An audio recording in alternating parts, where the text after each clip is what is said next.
Assalamualaikum students, welcome to my channel. Today we will discuss about Dr. Faustus by Christopher Marlowe. Question is, consider Faustus as a Renaissance hero. At first we will try to listen the English version, then we will try to understand in Bengali. So let's start. Consider Faustus as a Renaissance hero.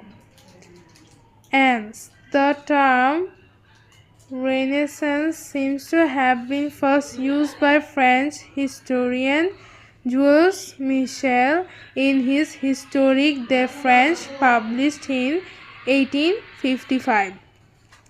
Renaissance শব্দটি প্রথম ব্যবহার করেন ফরাসি ঐতিহাসিক joules মিশলে 1855 সালে তার Historique de France গ্রন্থে।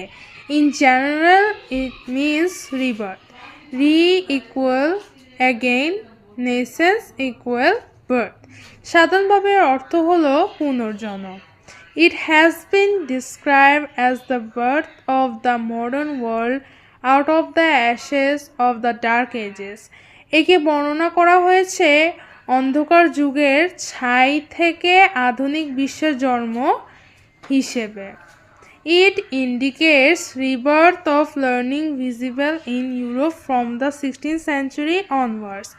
এটি 1600 শতাব্দী থেকে ইউরোপে শিক্ষার যে পুনর্জাগরণ দেখা দিয়েছিল তাকে নির্দেশ করে। It also indicates the rediscovery of ancient civilization of Greece and Rome or the classical revival. এটি গ্রিস এবং রোমের প্রাচীন সভ্যতার পুনরাবিষ্কার বা ধ্রুপদী পুনর্জাগরণকেও বোঝায়, মানে এটাকে পুনরাবিষ্কারও বলা হয়, মানে পুনরায় আবার আবিষ্কার করাকে যেটাকে বলে।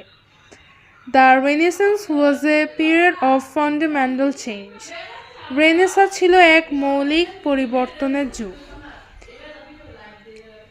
The Renaissance means revival of learning and knowledge which marked the end of the Dark Age and beginning of the modern world.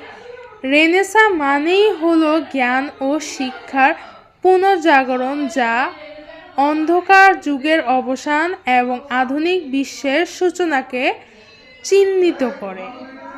Christopher Marlowe was the product of the Renaissance and his Dr. Faustus represents the spirit of Renaissance.